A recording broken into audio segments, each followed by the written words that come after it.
मैं वो बंदा हूँ जिसने सबसे पहले डेड बॉडी को वहाँ पे मैंने ऑन द मौके के ऊपर जाके डेड बॉडी को देखा था।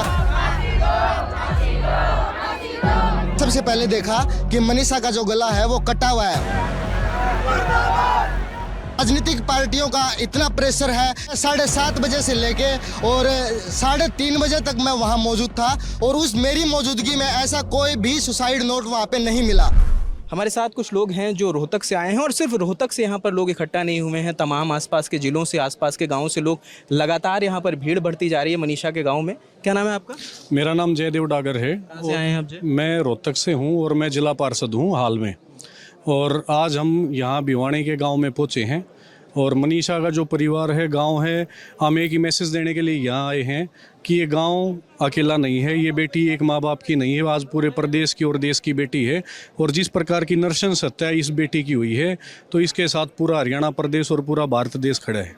ये बताइए कि कल रात से जो खबर चल रही है कि प्रशासन ने देर रात परिवार से और कमेटी के लोगों से मीटिंग करी और उसके बाद एक नोटिस बाहर आया है, एक बाहर खबर चलने लगी कि परिवार ने इस बात को मान लिया है कि बिटिया की मौत सुसाइड है और जहर खाने से हुई है, क्योंकि जो मेडिकल रिपोर्ट आई है उसमें ना तो कोई एसिड का ट्रेस दिख रहा है, ना ही कोई यौन शोषण की संदिग्ध बातें सामने आ रही हैं।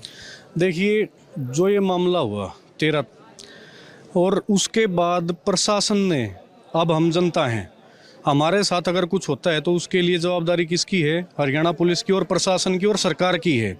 तो वहाँ क्या हो रहा है कि अब हमारे को हमारी बेटी की मौत होगी, चाहे वो कारण कोई भी रहा, आज वो मतलब कि परमात्मा के अधीन बात है, किसी के हाथ में अब तक स्पष्ट नहीं है, ना माँ बाप को स्पष्ट पता, ना प्रशासन को। अब प्रशासन की स्टेटमेंट क्या आती है कि सूबे का मुखिया सीएम साहब एक फैसला लेते हैं और उस फैसले के अंदर क्या होता है कि स्थानीय एसपी को, एसएचओ को और थाने के जो भी संबंधित कर्मचारी अधिकारी थे उनको सस्पेंड कर दिया गया। एसपी का ट्रांसफर है, बाकी लोगों यहाँ से वहाँ से ट्रांसफर कर दिया गया। और दूसरी बात, बड़ी देखने वाली बात ये है, सुसाइड के केस नॉर्मल अगर जो सुसाइड होती हैं और एसपी के पास अगर सुसाइड नोट पहले से था तो वो उन्होंने ज़रूर से ज़रूर मतलब कि होम मिनिस्ट्री को और सीएम को भी उन्होंने जवाब तलब किया होगा कि ये मतलब कि हमारे पास उनका जो सबूत है वो ये है। अब सवाल यहाँ से बनता है कि अगर मान लो उन्होंने सुसाइड किया, हरियाणा के अंदर एवरेज अगर आप निकालोगे तो 10 से 12 सुसाइड प्रतिदिन होते हैं, तो आज तक किसी एसपी का ट्रांसफ़र नहीं हुआ, आज तक कोई एसएचओ सस्पेंड नहीं हुआ।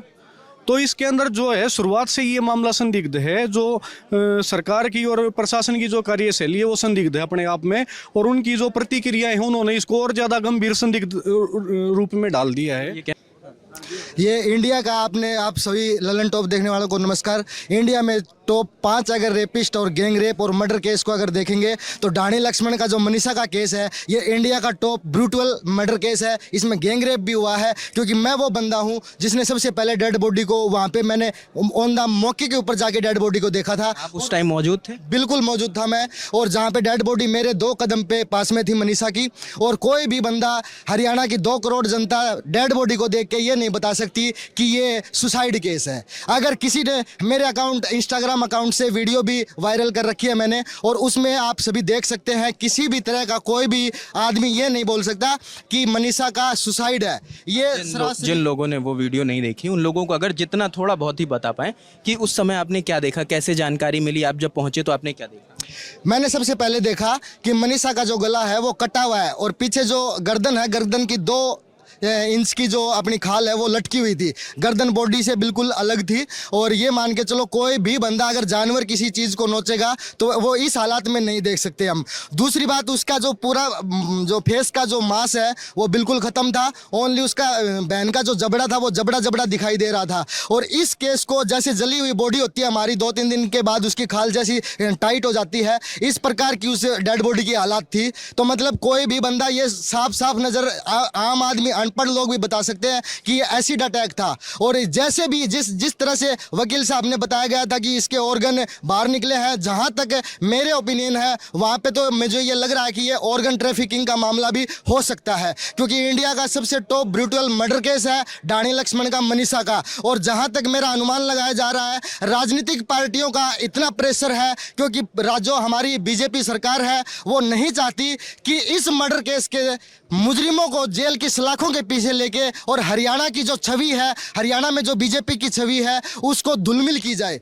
इसलिए राजनीतिक प्रशासन लगा लीजिए या राजनीतिक शासन लगा लीजिए, ये सभी का एक ही मानना है कि इस मामले को कैसे भी करके कोई भी एक नया रुख देके और अलग अलग दिशा में इस केस को डाइवर्ट करके इस केस को यहीं की यहीं रफा दफा कर दिया एक चीज़ ये बताइए मुझे कि जब पुलिस वहाँ पर आई, जांच कर रही थी, बॉडी को रिकवर कर रही थी, तब वो क्या जो नोट बाद में जिक्र आया 6 से 10 बाद पता चला हमें कि एक नोट भी मिला है, कल पता चला, वो तब कुछ दिख रहा था क्योंकि आप लोग तो वहीं पर मौजूद थे।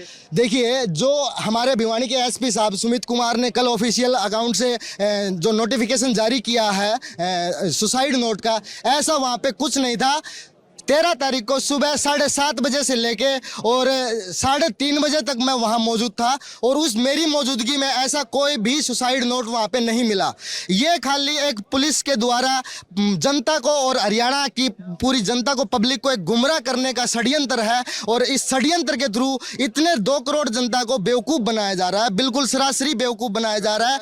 जितना भी पूरे इंडिया से इतना सपोर्ट मिला है, आप हैदराबाद लगा लीजिए, बेंगलुरु लगा लीजिए, वापी लगा लीजिए और अहमदाबाद लगा लीजिए, सूरत लगा लीजिए, गुजरात लगा लीजिए और हरियाणा का हर जिला, हर तहसील। डॉक्टर ने जो भिवानी पहली मेडिकल दी थी ना रिपोर्ट, उसमें ये स्पष्ट है कि धारदार हथियार से गला काटा गया है।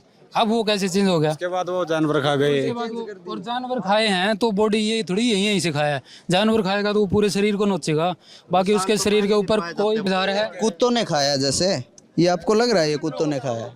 आप बता दीजिए ये जला हुआ है या कुत्तों ने खाया? ये आप देख सकते हैं। और ये जो एसपी है ना यहाँ के भिवानी के, इनके ऊपर पहले से ऐसे ऐसे मुकदमे लगे हुए। आप एक बार गूगल पे चेक करोगे तो आपको पता चलेगा। एक भी एसपी जो है वो पीछे बता रहे हैं कि खुद रेपिस्ट की उस रेप के मामले में कि वहाँ पाए गए थे किसी मामले जहाँ में। तक अनुमान है इस केस के पीछे बहुत ही रईस आदमियों का हाथ है जिन्होंने ये हत्याकांड किया, इस हत्याकांड को अंजाम दिया और मुजरिमों को बचाने की पूरी साजिश की जा रही आप इसी गांव से हैं? है भाई, ये सारा न्याय लेने कल अगर कोई सच्ची घटना होगी तो कौन आओगा श्यामी कैमरे का? सारा बार तारे काफी समझ मिल रहे हैं। बेटी मनीषा को इंसाफ दिलाने के लिए ये बहुत काफी इलाके से आ रहे हैं लोग, ना कि यहाँ को, पूरा हरियाणा से आ रहे हैं यहाँ पर। दादरी बहनी लोग जो सब आ रहे हैं भाई अड़े और सब न्याय लेना रहे हैं। सब एक क्या से न्याय मिले, जो दोषी है ना उसने सजा मिले। ये कोई मैंने बताया था उसको भाई उस आइडियल कॉलेज में जाके आना बेटा, वहाँ पर फॉर्मा निकला होगा वो ले आना। और वो मेरे कहने पे उस कॉलेज में गई है जी। उसके बाद से उसका मैं घर पे आया होगा 1 आध बार इसमें फ़ोन। ये बयान तो मैं कई बार दे चुका हूँ जी, आपकी नज़र में हो या नहीं हो, मगर मैं ये बयान तो कई बार बता चुका हूँ। शाम को 112 बुलाई है मैंने, 112 वाले गए, हम उनको साथ में ले करके, और वहाँ कॉलेज में कुछ खास वो ना मिला। पुलिस वाले ऐसे ही बोले मेरे को, बोले कि भागी होगी। बोले यार क्यों घबरा रहा है, 2 दिन में आ जाएगी, 3 दिन में आ जाएगी। बोले इतना घबराने की जरूरत ना, बोले दुनिया की भागन लग रही है, तेरी भी भागी होगी। फिर जी उन्होंने कोई ख़ास रिस्पॉन्स दिया नहीं। वहाँ कॉलेज में जा कर के, कॉलेज में गए हम उस टाइम पर, वहाँ कॉलेज में 3 थे स्टाफ के, कौन थे कौन नहीं, कोई चपड़ासी हो या जो भी हो वो जी। 2 तो उनमें से दारू पी रखे थे और 1 ठीक ठाक था। उन बोले जी आज तुम्हारे, उन्होंने पूछा होगा पुलिस वालों ने, 112 वालों ने, भैया आज बोले एक लड़की आई है मनीषा नाम की, किसी एंट्री है बोले उसकी। बोले जी आज हमारी स्कूल में तो है ना, बोले उसकी कोई एंट्री, क्योंकि 1 बजे हमारा स्कूल कॉलेज बंद हो गया है। बस उन पुलिस वालों के साथ कुछ हुई होगी बातचीत उसकी, उनके साथ ऐसे पीठ पे हाथ थपाया पुलिस वालों का, उन्होंने ऐसे भी कुछ किया है। तो आप वहीं पे थे? मैं वहीं पे था जी, मैं देख रहा हूँ। उन्होंने उनके ऊपर कोई प्रेशर ना बनाया, भाई हम देखेंगे यहाँ पे चेक करेंगे लड़की का मामला है, ऐसा कुछ भी नहीं किया। आगे मेरे को छोड़ दिया वहाँ पे सिंगानी गाँव में। मेरे को बोले जी लुवारू जाके FIR दर्ज करवा दो आप। बोले आप लुवारू वाले देखेंगे। मैं अगले दिन सुबह गया हूँ FIR दर्ज करवाने के लिए, तो वहाँ जाते भी यही रिस्पॉन्स मिला पुलिस का। इनके मतलब कितने मुकदमे हैं? जब आप एक बार गूगल पे सर्च करोगे ना तो एक भी उपलब्धि नहीं है। तो क्या ये मामला कुछ भी नहीं था? सरकार द्वारा दबाया जा रहा है। और एक तरफ तो सरकार नारा दे रही है बेटी बचाओ बेटी पढ़ाओ, इसमें नारे में ही दे दिया पहले बेटी बचाओ, बेटी बचाएंगे तभी पढ़ाएंगे। सरकार दे रही है नारा, इसका आप महत्व जान गए होगे नारे का। भाइयों आज जान का साथ हो, कल हमारा साथ होगा, कल किसी और का साथ होगा, ठीक है भाई, लेकिन इसका कोई तो हल होगा भाई। कल जो लड़की के पिताजी से दबाव में वीडियो बनवा के वायरल करवा दी ना भाई, ठीक है मैं मंजूर है, उससे पब्लिक के ऊपर बहुत गलत पर मैसेज गया। उसके बाद प्रतिनिधि की तो सुन नहीं रही और अपराधियों को है ना उनको बढ़ावा दे रही है। और इस अपराध तो हमें मर के जी ले, मर जाओ वो ठीक है, लेकिन ये अपराध कौन देखा जाओ। जनता से बाहर जो दूर बैठे हैं भाई, जिसके घर में लड़की है, ये कल की जो अफवाहें फैली हैं सब झूठ है। जो बात सबको लग रही है वही बात है। ज़्यादा से ज़्यादा संख्या में इस गांव में पहुंचे हैं इस माता पिताजी को और उस बहन के न्याय दिलवाने के लिए। भाई जिसको जितना हो सके वो करो अपने मदद। यहाँ पर जो मनीषा का गांव है घाड़ी लक्ष्मण, यहाँ पर अलग अलग जगहों से लोग इकट्ठा हो रहे हैं। ये जो भीड़ अगर विजय दिखाएंगे तो इसी भीड़ के बीच उनके माता पिता और उनके दादा बैठे हुए हैं, जिनकी एक ही मांग है कि जब तक हमारी बेटिया को इंसाफ नहीं मिलेगा तब तक वो यहाँ से नहीं हटेंगे और बेटी का अंतिम संस्कार नहीं करेंगे। इनका आरोप है कि प्रशासन की ओर से लगातार दबाव बनाया जा रहा है कि बेटी का अंतिम संस्कार कर दें, लेकिन ये लोग अंतिम संस्कार करने को तैयार नहीं है। यहाँ पर भीड़ बढ़ती जा रही है। अगर विजय कैमरा घुमाएंगे तो यहाँ पर लोगों को कॉल दिया जा रहा है कि लगातार यहाँ पर लोग इकट्ठा हों। यहाँ पर इनका प्लान ये है कि जब तक प्रशासन की तरफ से कोई ठोस कार्रवाई नहीं होती या जो भी उनके पास साक्ष्य हैं, जो भी रिपोर्ट्स वो बता रहे हैं, वो इनको सार्वजनिक करें और इनको दिखाएं। हालांकि प्रशासन का दूसरी ओर ये कहना है, कल रात में जो मीटिंग हुई है और जो कमेटी की ओर से परिवार के सामने बातचीत हुई है, तो प्रशासन का कहना है कि परिवार के सामने हमने सारी रिपोर्ट्स रखी हैं और परिवार ने इस बात को माना है कि बेटी के शरीर में जहर था, जो मेडिकल रिपोर्ट्स बता रही हैं। हालांकि मेडिकल रिपोर्ट से इतर परिवार वालों का कहना है और जो यहाँ पर लोग हैं उनका साफ तौर पर कहना है कि जब तक बेटी को इंसाफ नहीं मिल जाएगा तब तक यहाँ से कोई हिलेगा नहीं और लगातार यहाँ पर भीड़ बढ़ती जा रही है। तो हम मनीषा के गाँव में मौजूद हैं, यहाँ से जो भी अपडेट होगा वो हम आपको लगातार बताते रहेंगे। कैमरे के पीछे विजय है, मेरा नाम रजत है। देखते फुटेज देखे हैं मैडम ने, उसने तो उसमें आई है उसकी रिपोर्ट, उधर से जाते हुए जा रही कॉलेज की तरफ, क्योंकि जाना ही उसने कॉलेज में था और तो कहीं जाना ही नहीं था। उसकी हर रोज़ का काम यही था कि मतलब स्कूल चलेगी तो स्कूल से घर। उस दिन तो उसको स्पेशल कॉलेज के लिए कहा गया था, भाई स्कूल में कॉलेज में जाके आना, तने फार्म लेके आना है, पता करके आना है, ठीक है। तो जाना ही कॉलेज में था, तो कहीं जाना ही नहीं था उसने। मैडम ने आकर के वही बात वहाँ पे चेक करके हम कॉलेज में पहुँच गए। उस टाइम कॉलेज में गए ना तो जी जो कॉलेज का गेट था ना उसके आगे गाड़ी खड़ी थी काले रंग की, उसको तो हमने ध्यान में लिया ही नहीं। हम तो आगे स्कूल में चले गए अंदर की तरफ। वहाँ गए तो उस टाइम 2 आदमी थे। एक आदमी वो था जो उसने रात में मिला था मेरे को 11 तारीख को, उसमें से था। तो मैडम ने पूछा जी, बोला हमने ऐसी ऐसी बात है भाई। तो उसने बोला भी हाँ जी कल भी आए थे ये 112 को लेकर के। तो बोला भाई CCTV फुटेज दिखाओ इसके। बोला जी आज तो स्टाफ ना हम नहीं दिखा सकते CCTV फुटेज। तो बोला कोई स्टाफ बड़ा आएगा तभी दिखाएंगे। फिर ITI है उनके सामने ही, रोड के सामने। मेरी नज़र पड़ेगी, मैं कहा वो ITI में कैमरे लगे हैं, वो तो दिखा सकते हो, वो दिखा दो। वो दिखाने के लिए वो चाबी लेकर के गया हमारे को, तो वो सारे कैमरे बंद पड़े थे उनके। वो देख करके वापस आए हम। फिर मैडम ने उसको कहा, बोला जी चलो आज नहीं तो कल इनको दिखा देना कैमरे।